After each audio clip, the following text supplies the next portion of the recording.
Why you gotta like all over?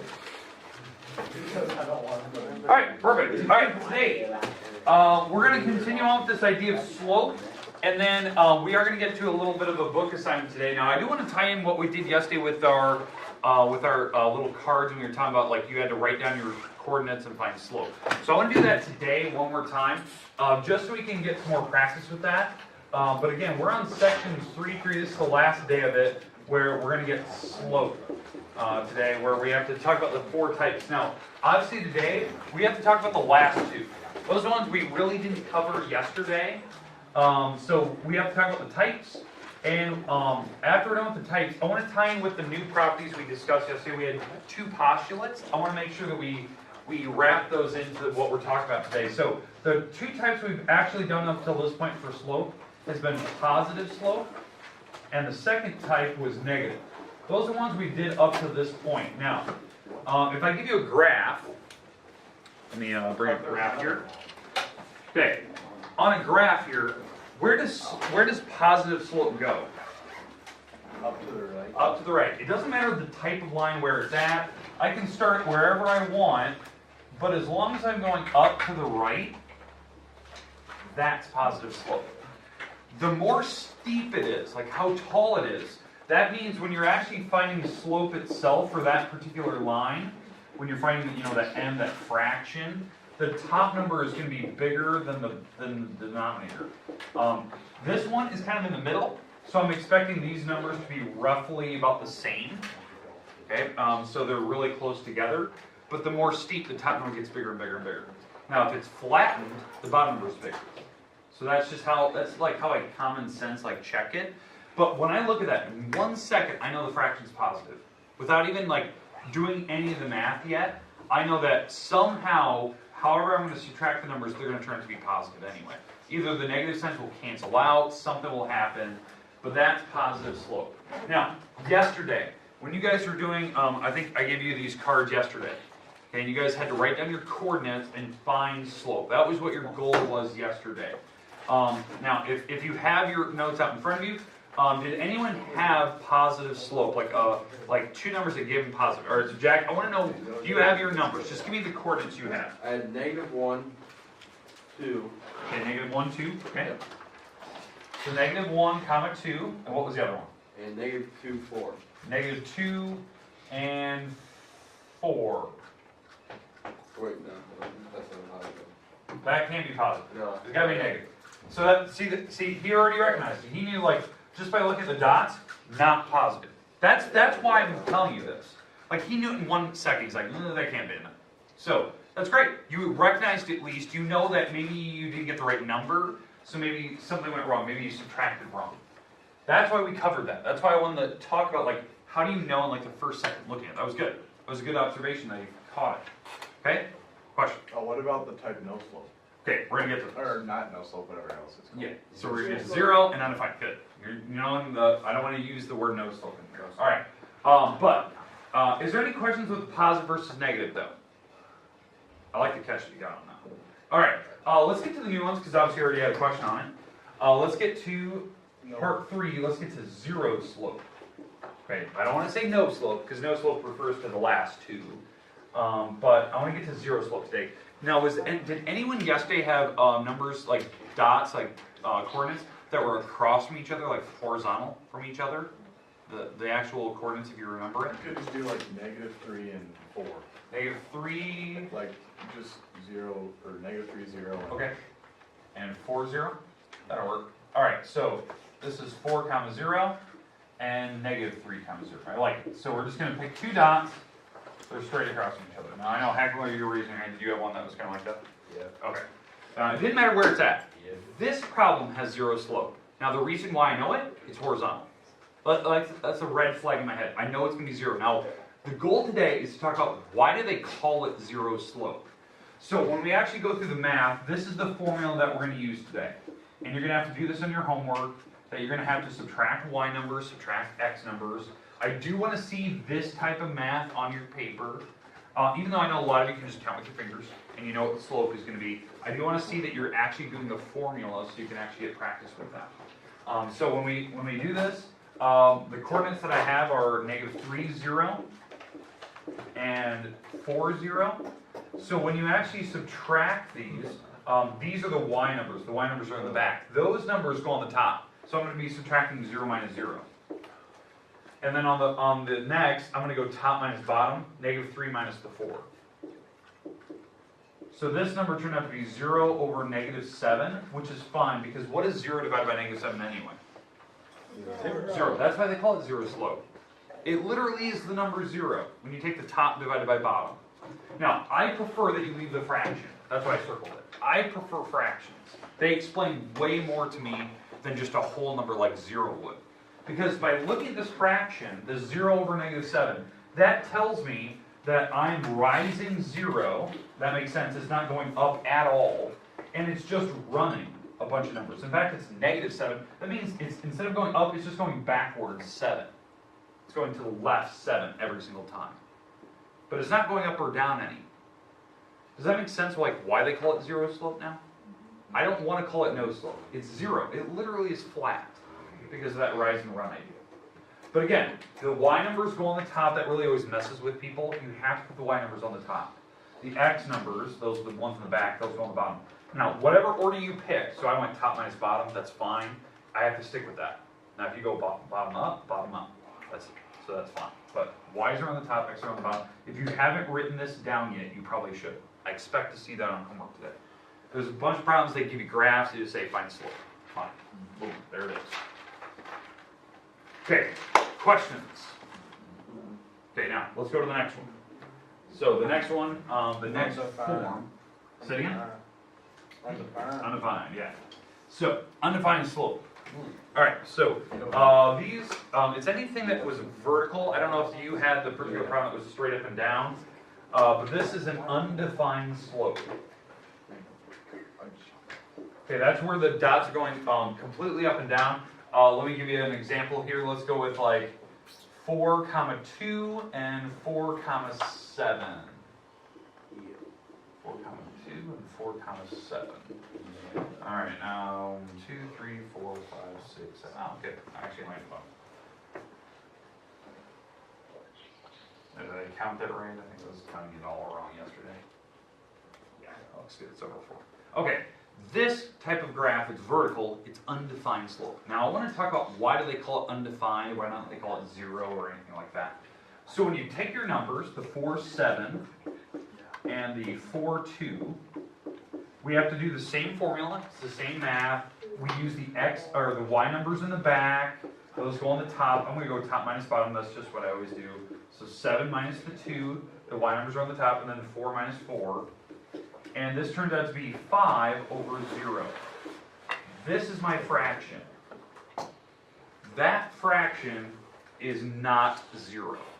Now the reason why is you're actually taking the top divided by bottom, and you can't do that. Your calculator actually will freak out and give you an error. It'll tell you that's undefined or domain error. The reason why in mathematics you're not allowed to divide by 0. And a lot of people are always like, well, why can't you? It's like this. Imagine you had five pieces of pizza.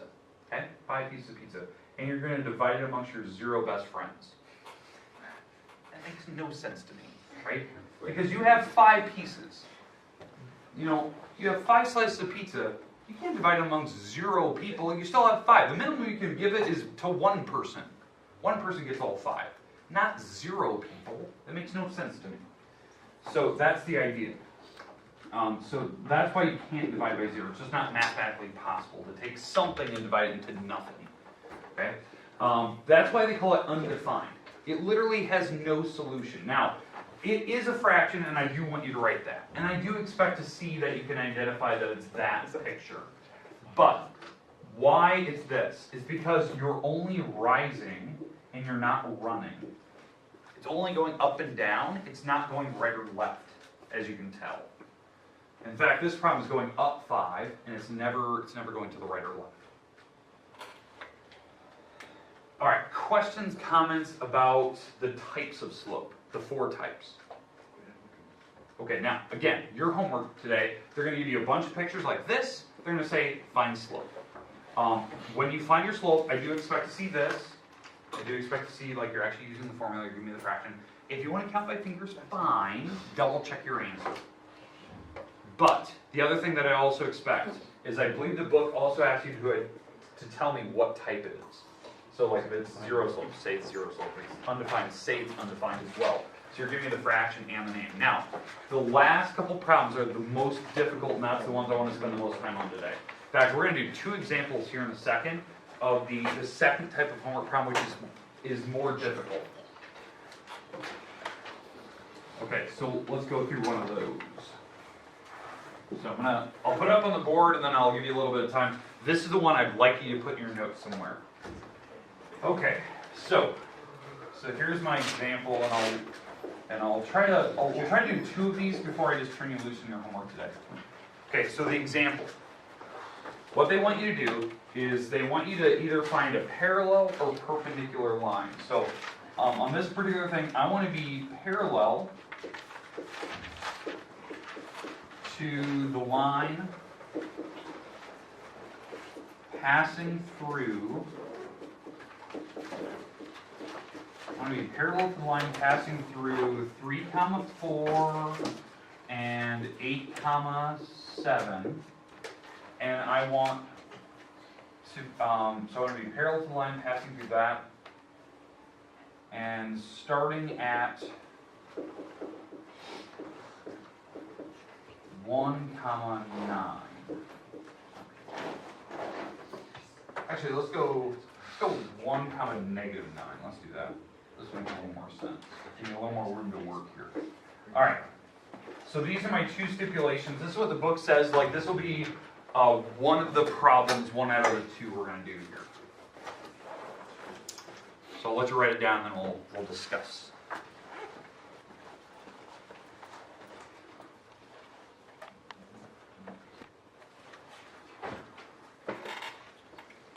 Okay, so I want to be parallel to the line passing through those 2 particular coordinates, but I want to start at a certain number. I want to start at 1, -9.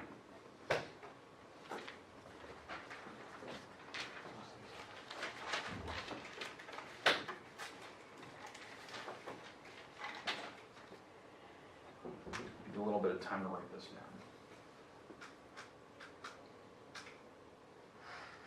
Now we did discuss 2 postulates yesterday, 2 properties. One was called parallel, the parallel line postulate. The other one was called perpendicular. That'll be my second example today, just to review.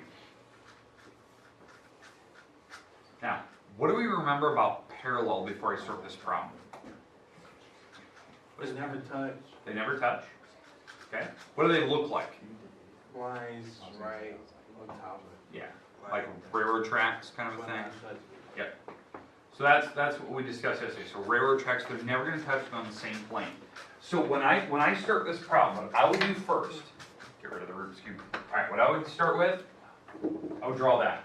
I would draw the original line on my graph, and I will give you graph paper. So I would draw that because I want to know where it's going roughly. So 3, 4, so 3, 4, and what is it, 8, 7?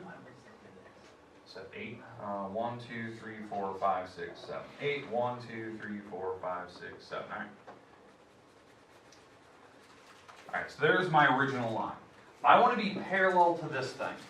So in theory, now I'm going to draw a couple of lines, you don't need to do this, but in theory, this is kind of what I want my lines to look like. Something like that, or maybe it's up here. I want to be parallel to it, so it looks like a railroad track. But what they're telling you is they want you to put it in a very specific spot. Okay, I want to start my parallel line at 1, -9. So 1 over, -9 down. This is where I'm going to start my parallel line. So it's going to be going like this way, like in railroad tracks. But I want to draw it super, super exact. I don't want to just freehand draw it like I was doing earlier. So to be parallel, what do we need to make sure of? You have to know the slope. Yeah, we have to have the same slope. We have to find slope, right? So I need to find the slope of that original line, this one. So that's what I'm going to do. So I'm going to use these 2 coordinates to actually find slope. So what are my coordinates? It's 3, 4, and 8, 7. You have to use the original line, not the -1 or 1, -9. I got to use the original line to find slope. So I'm going to subtract my y numbers. So I'm going to go bottom minus the top because I want to make sure the number turns out to be positive. It looks like positive slope anyway. But 7 minus 4 is the y numbers go on the top, and then 8 minus 3. So this turns out to be 3 over 5. And again, y numbers go on the top, x numbers go on the bottom. They're always alphabetical order if you really get confused by that.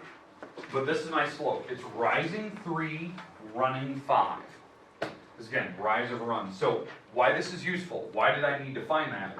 Because now I can draw it. I can use the 3 and the 5, that this is my rise number, and this is my run. I can use that from that dot, the dot that they gave me. I'm going to rise 3, run 5. 1, 2, 3, 4, 5. Rise 3, 1, 2, 3, 4, 5. There you go, and draw my line super exact. There you go. I missed quite a bit. All right. Real exact. All right, but you get the idea, right? It's a railroad track. The big thing I had to find, I had to find the slope. For lines to be parallel, they have to have the same slope. They go the same direction. Okay, makes sense how I did that problem.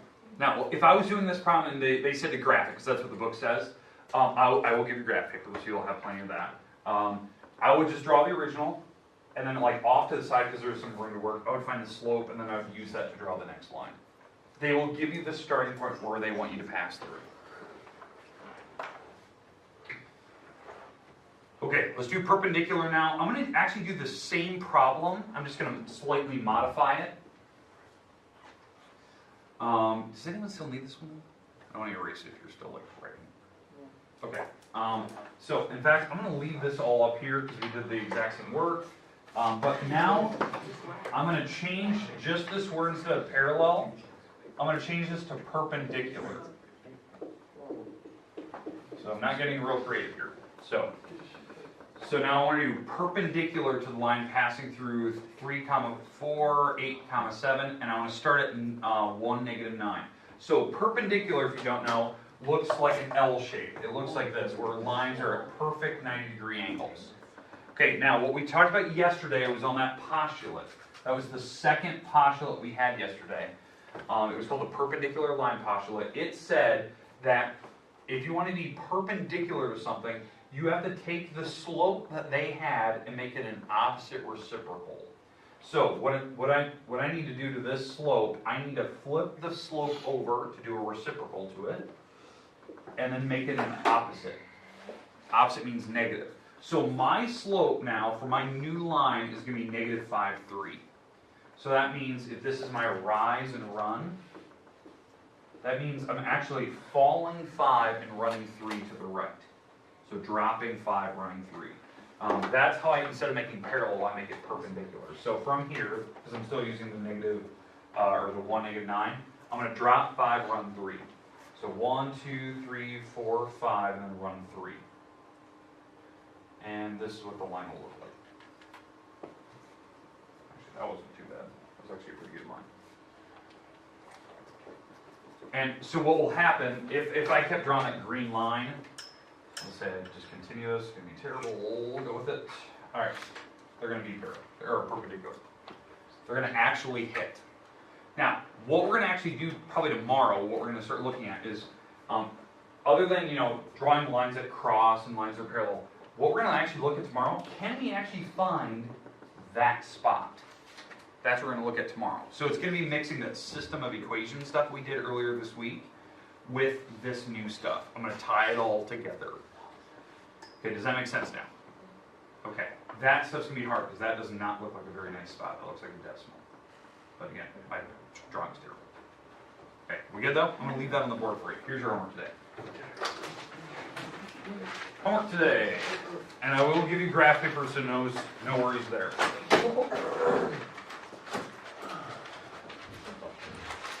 Alrighty. Go. Homework today, page 192. Okay, page 192, numbers 1 through 3, 5 through 11, 12 through 17, and 30 through 33. I kind of just bounced around a little bit, and I know that I could have just wrote 5 through 17. I broke it up into sections. I always do that. So, but there's your homework now. Due date for this. Due date for this homework. It's due Monday. Tuesday? Due Monday. Oh my God, you not. Not Tuesday. It's time for this. English, Fred. So, due Monday. What is that? December, let's see, 2nd, 3rd, 4th? Dang, that's Yeah. crazy. We have like 6. Okay. We're good? All right, you have the rest of the time today, which is about 21 minutes to work. And I want to give you plenty of time to do that. I will hand over that. You're gonna need to use no work. Yes, sir.